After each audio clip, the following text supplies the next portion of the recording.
Para sa panibagong taon ng kaalaman at inspirasyon, ang Layag Weekly Waves ay magbabalik para sa ikalawang yugto.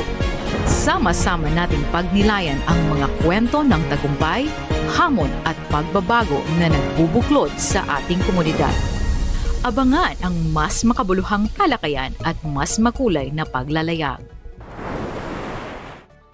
Magandang araw mga suking tagapanood. Muli, inihahandog ng DILG Local Governance Regional Resource Center 9 ang Layag Weekly Waves.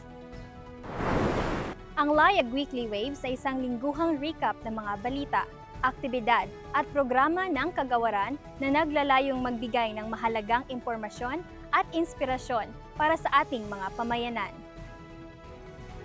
Ngayong ikalawang yugto, mas pinaganda at mas pinaigting ang ating layunin na maging kaagapay ninyo sa paglalayag tungo sa kaunlaran. Ako po ang inyong lingkod, May Grace Malinaw, Office of the Regional Director's Support Staff. Samahan niyo po ako sa ating recap ng mga kaganapan ngayong linggo. At para simulan ang ating paglalayag, narito ang recap ng mga aktibidad na isinagawa ng kagawaran sa nakaraang linggo. DILG IX through Local Government Monitoring and Evaluation Division conducted a regional orientation on Foreign Travel Authority Online System version 3 on January 21, 2025 via Zoom platform. DILG IX participated in the first digital 𝗪𝗪𝗪𝗪 Summit, which includes a MOA signing between DILG IX and Ministry of Local Government, 𝗪𝗪𝗪𝗪 Autonomous Region in Muslim Mindanao, Local Governance Regional Resource Center.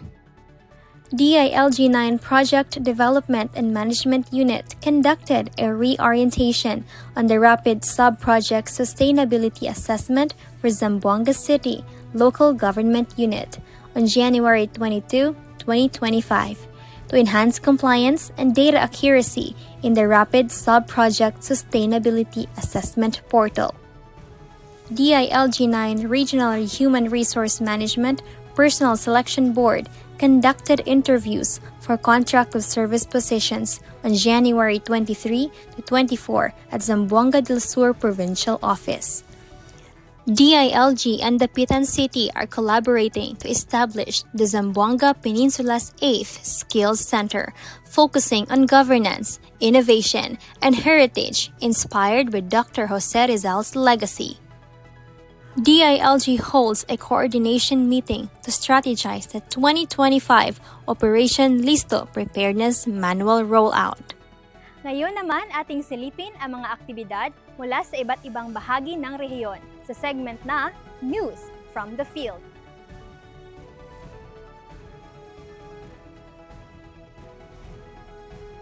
May buntag ka natin tanan. I am 𝗟𝗆𝗀 𝗪𝗃𝗀, the MLGO of Municipality of Bayog, and presenting this week's DILG CDS Ganap sa Field. The Provincial Human Resource Merit Promotion and Selection Board convened to conduct interviews on January 15, 2025 and deliberation for applicants on January 22, 2025, vying for ADA 6, LGO 2, and LGO 5, aiming to fill key vacancies in the DILG Zamboanga del Sur Provincial Office. The Provincial PIDAO Focal Person, together with the alternate focal persons, successfully conducted the 2024 assessment for Zamboanga del Sur Provincial Persons with Disability Affairs Office and its focal person on January 22, 2025. The activity aimed to evaluate the performance and compliance of the PIDAO with the key indicators, ensuring continued support and inclusivity for persons with disabilities in the province.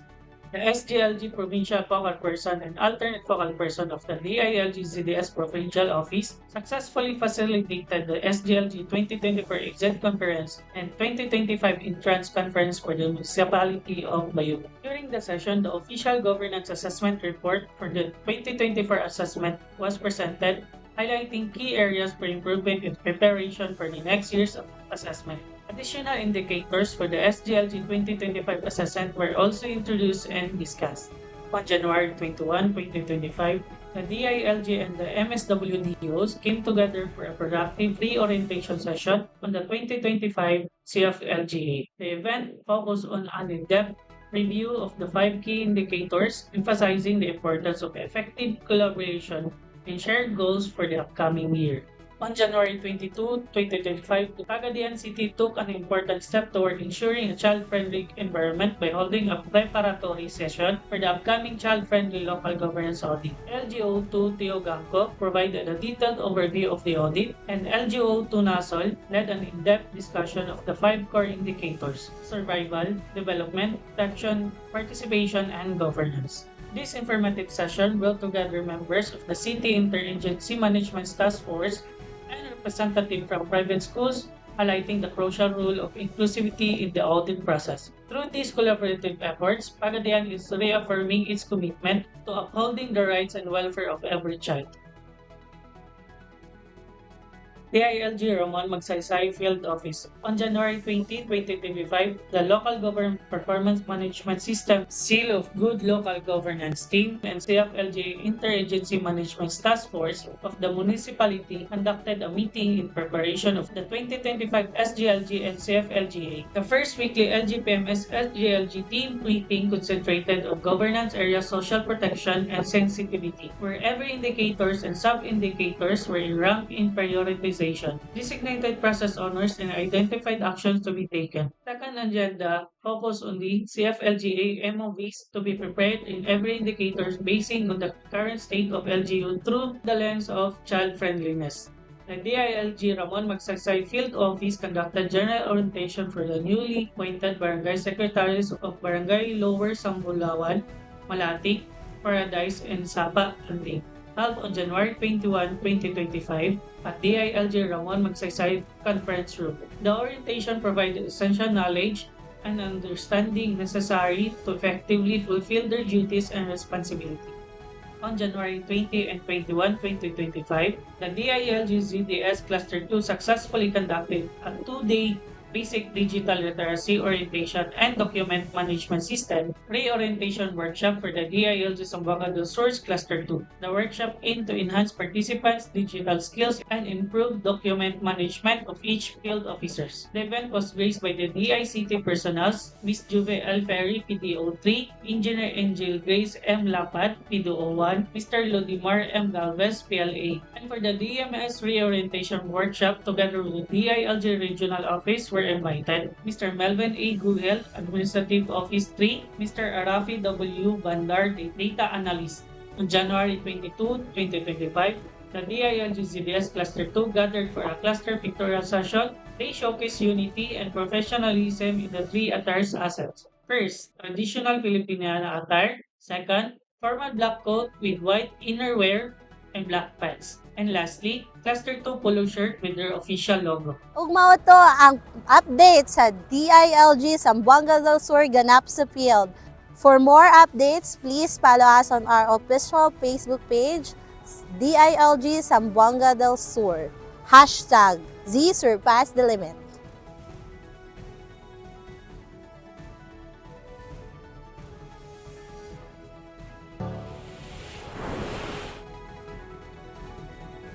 As DILG personnel, we always ensure a transparent and accountable information dissemination to our local government units. Thus, the Layag Bitluis. For this week's episode, this is 𝗪𝗆𝗀 bringing to you DILG Zamboanga del Norte's news from the field.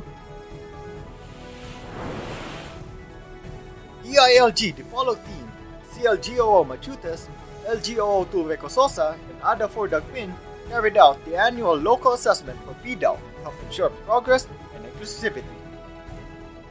After completing the annual local assessment for PDAO, the DILG 𝗪𝗪𝗪 team continued their efforts by providing technical assistance to the guys of 𝗪𝗪𝗪 City in preparation for the Seal of Good Local Governance for barangays. As requested by the Department of Labor and Employment, LGRRC served as the resource person during the Araw ng mga Kasambahay, providing valuable insights and an in-depth discussion on the key provisions and features of the Kasambahay law. In partnership with SJCSI, DILG Sindangan, led by MLGRO River and LGRO2 Ilumba, welcomed student immersionists with an engaging orientation, setting the stage for a meaningful, enriching experience.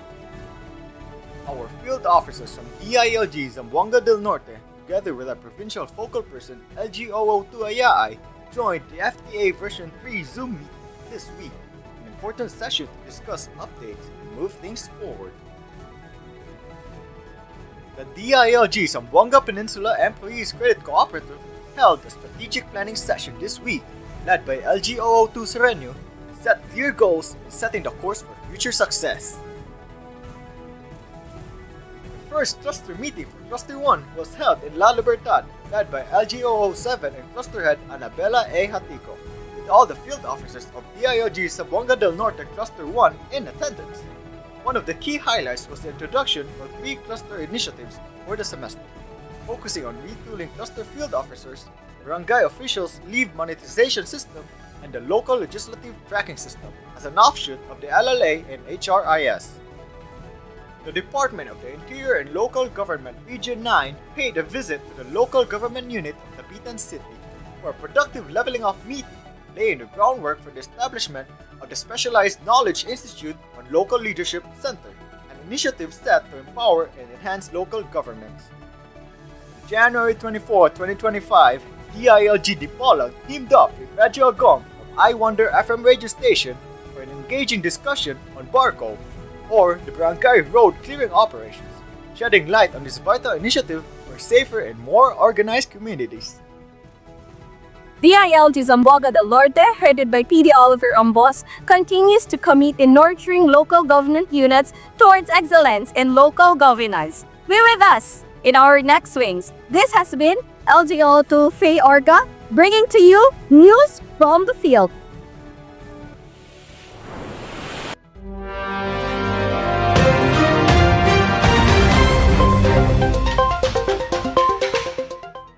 Maayong adlaw sa tanan. This is 𝗪𝗪𝗪 from DILG Provincial Office of Zamboanga, Sibugay.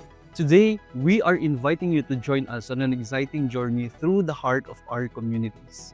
Together, we will explore inspiring stories of triumph, groundbreaking innovations, and the impactful initiatives that are shaping a brighter future for Sibugay. Let's celebrate the strides we are making, one story at a time. On January 21, 2025, DILG Olutanga participated as a guest speaker at the PWD Year-End Assessment in Solar Olutanga, where OIC 𝗟𝘆𝗆 𝗪𝗃𝗀𝗃 emphasized policy strengthening, community awareness, capacity building, and collaboration to enhance support for persons with disabilities, fostering inclusivity and empowerment. On January 21, 2025, the MCPC Chairperson and CFLGA IMTF Chairperson convened to discuss the CY 2024 CFLG audit, addressing documentation issues, celebrating last year's successful audit, and reaffirming Mayor Piodena's commitment to supporting programs that prioritize children's welfare and well-being. On January 22, 2025, the LCPC and 𝗟𝘆𝗃𝗪 held their first quarter meeting alongside the CFLGA Municipal Interagency Monitoring Task Force orientation at ABC Hall Solar Olutanga, where OIC 𝗟𝘆𝗆 presented pre-assessment findings and reminded offices to prepare for the official DILG Provincial Office audit on February 14, 2025. On January 22, 2025, the COMELEC of 𝗪𝘆𝗃𝗪 𝗪𝗃𝗪 conducted an ACM roadshow at Barangay Katipunan to educate voters on using automated counting machines, with 𝗟𝘆𝗆𝗀 in attendance to stay informed about the latest guidelines for the upcoming national and local elections. On January 22, 2025, DILG Officer Limuel Mijares led a cluster engagement in Diplahan, Zamboanga, Sibugay, highlighting milestones in social protection initiatives, the 2025 CFLGA indicators, and the 2023 Seal of Good Local Governance, emphasizing collective efforts toward child-friendly and inclusive governance. On January 23, 2025, the DILG Zamboanga Sibugay PLGRC, led by Coordinator LGO02 J. Pibuelya, conducted its FY 2025 strategic planning to review services, propose activities, and prepare evaluation toolkits, setting the direction for enhanced knowledge sharing and service delivery in collaboration with MSAP partners. On January 23 and 24, 2025, Diplahan's SIVAT evaluated the performance of its 22 barangays in implementing kalinisan, hapag, and road clearing programs, with DILG Officer 𝗟𝗆𝗪 𝗪𝗃𝗧 providing orientation and guiding barangay officials for effective program execution, building on Barangays Lindang's 2024 Regional Award in Calimisan. And that's a wrap for this week's highlights. That's how we do it like Sibugay. Once again, I am 𝗪𝘆 keeping you in the loop with the latest and most significant updates from around Zamboanga, Sibugay. Let's be informed, stay engaged, and continue moving Sibugay forward. See you next week for more empowering stories and valuable insights. Until then, take care and have an amazing week ahead. Don't forget, #Do It Like Sibugay.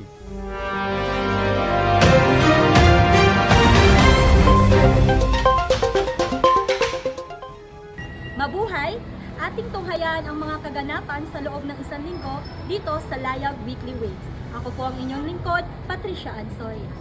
As per mandate, DILG Zamboanga City provided technical assistance to several barangays such as Talon-Talon, Zone 4, and Giwan.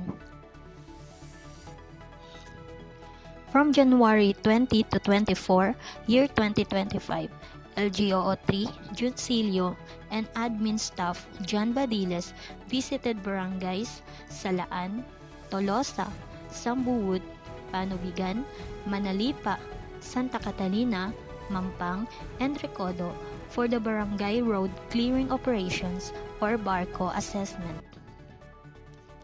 The halina't magtanim ng prutas at gulay sa barangay assessment was conducted from January 20 to 24, year 2025. Admin staff Philip Omicting visited barangays Salaan, Tolosa, Sambuwood, Panubigan, Manalipa, Santa Catalina, Mampang, and Recodo for the said assessment. Admin staff Ella May Rojas visited barangays Salaan, Tolosa, Sambuwood, and Santa Catalina from January 20 to 24, year 2025 due to the kalinisan assessment. Salamat sa pakikinig. Kita tayo sa susunod na linggo. This is 𝗪𝗔𝗬𝗪𝗃𝗧 greeting you a happy Isabela, live from the happy city of Isabela. I will be presenting to you the DILG Isabela City activities for the week. On January 21, 2025, 𝗟𝗆𝗚 𝗪𝗃𝗪 held a consultation meeting with Honorable 𝗟𝗆𝗪 President of the Liga ng mga Barangay. The meeting centered on the potential implementation of various DILG programs and activities in barangays. January 22, 2025, the DILG Isabela City, in collaboration with the City's Social Welfare and Development Office and the Philippine National Police, conducted a training on katarungan pambarangay. This training attended by barangay officials and Lupon members. On January 24, 2025, 𝗟𝗆𝗚 𝗪𝗃𝗪 convened a dialogue meeting with clients involved in a dispute for a possible amicable settlement of the barangay level. At iyan po ang mga balitang hatid namin ngayong linggo. Muli, manatiling nakatutok, makilahok at makialam. Samahan kami muli sa susunod na linggo para sa mga kwento at balitang mahalaga sa inyo. Ako po si May, nag-iiwan ng paalala na magkaisa tayo sa paglalayag tungo sa mas maunlad na bukas. Ito ang Layag Weekly Waves, ang inyong kaagapay sa kaalaman at pagbabago. Padayon sa paglayag, Rehiyon 9.